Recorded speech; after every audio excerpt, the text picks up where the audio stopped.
Le apparizioni di Campinas.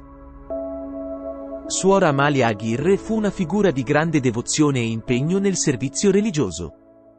Nata nel periodo tumultuoso dopo la Prima Guerra Mondiale e durante la Grande Depressione in America, Suora Amalia trovò la sua vocazione nell'Istituto dei Missionari di Gesù Crocifisso, fondato a Campinas, Brasile, sotto la guida di Monsignor Count Franciscus von Campos Barreto. Essendo una delle prime 8 donne a dedicarsi completamente al servizio di Dio in quest'istituto, Suora Amalia Aguirre incarnava la fede e la dedizione nel mezzo delle sfide del suo tempo.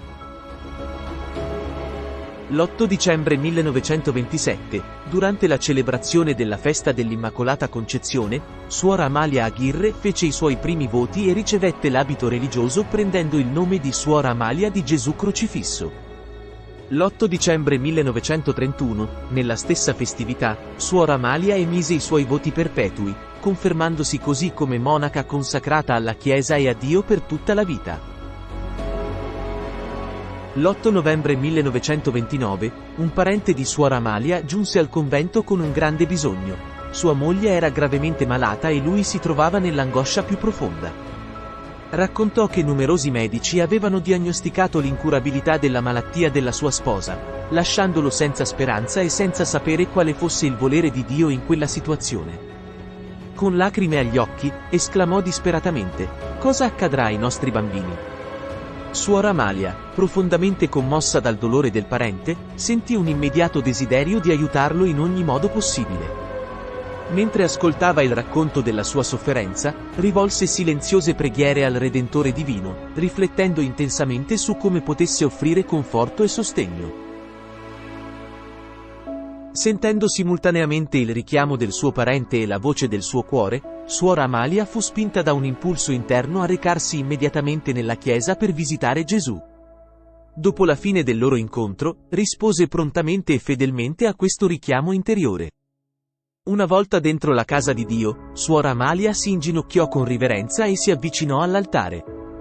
Poi, prostratasi a terra con le braccia protese verso il tabernacolo, si rivolse a Gesù con umiltà e devozione: «Se non c'è speranza per la moglie del mio parente, sono pronta ad offrire la mia vita per la madre di questa famiglia. Dimmi, cosa vuoi che io faccia?» La risposta di Gesù fu chiara: «Se vuoi ottenere questi favori, chiedi a me, tramite l'intercessione delle lacrime di mia madre». Suora Amalia chiese ulteriormente: «Come dovrei pregare?» Gesù rivolse a Suora Amalia queste parole: «O Gesù, ascolta le nostre suppliche e le nostre richieste attraverso le lacrime della tua Santa Madre. O Gesù, ricordati delle lacrime di colei che ti ha amato più di tutti sulla terra». Successivamente, aggiunse: «Figlia mia, a tutte le persone che mi chiederanno grazie pregando per le lacrime di mia madre, io le concederò con amore. Mia madre donerà questo tesoro al nostro istituto amato per attirare la mia grazia». 4 mesi esatti dopo la promessa fatta a Suora Amalia, Gesù mantenne la sua parola. L'8 marzo 1930, Suora Amalia era nella cappella, inginocchiata presso l'altare, quando improvvisamente sentì un impulso a guardare in alto. Vide una donna di una bellezza indescrivibile avvicinarsi a lei. La donna indossava un manto blu-viola sulle spalle e un velo bianco sulla testa. Sorridendo, rimase sospesa nell'aria, rivolta verso Suora Amalia, mentre teneva un rosario nelle mani, che chiamò corona. La Madonna, sorridendo gentilmente, consegnò a Suora Amalia la corona, i cui grani, bianchi come la neve, brillavano intensamente. La Vergine disse a Suora Amalia: «Ecco la corona delle mie lacrime.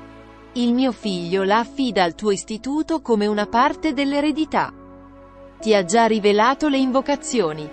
Egli desidera essere onorato in modo speciale con questa preghiera e concederà grandi grazie a tutti coloro che reciteranno questa corona e pregheranno in nome delle mie lacrime.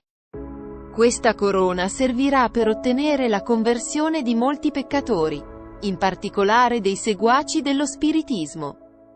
Il vostro istituto avrà l'importante compito di riportare nella Santa Chiesa e convertire un gran numero di adepti di questa setta nefasta.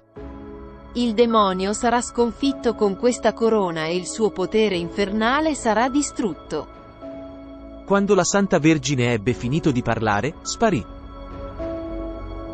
In seguito alle apparizioni, il vescovo di Campinas non solo si prodigò in Brasile, ma anche in tanti altri paesi dove portò la medaglia di Nostra Signora delle Lacrime, la quale, rivelò a suora Amalia la Madonna in un'altra apparizione, avrebbe portato a numerose conversioni.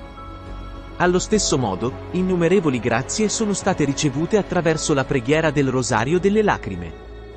La ragione di queste grazie ha origine dalla promessa del Redentore: nessun favore sarà rifiutato, quando qualcuno mi chiederà una grazia in nome delle lacrime della mia Santa Madre.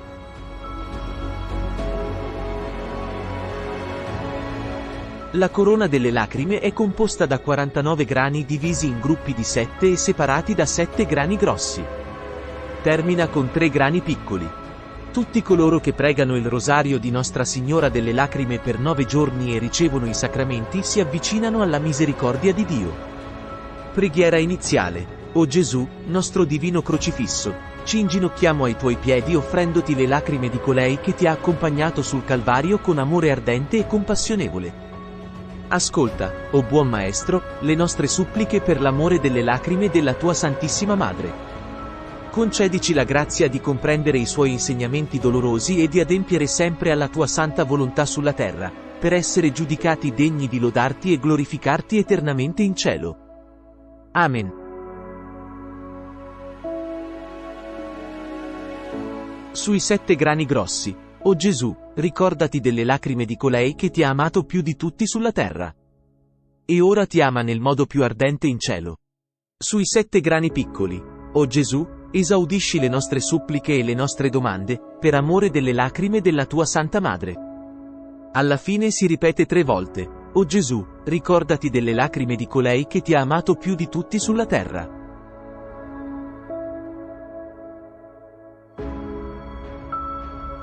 Infine la preghiera conclusiva. O Maria, Madre dell'amore, Madre di dolore e di misericordia, noi ti domandiamo di unire le tue preghiere alle nostre, affinché il tuo divin Figlio, al quale noi ci rivolgiamo con confidenza, in virtù delle tue lacrime, esaudisca le nostre suppliche e ci conceda, oltre le grazie che gli domandiamo, la corona della gloria nell'eternità. Amen.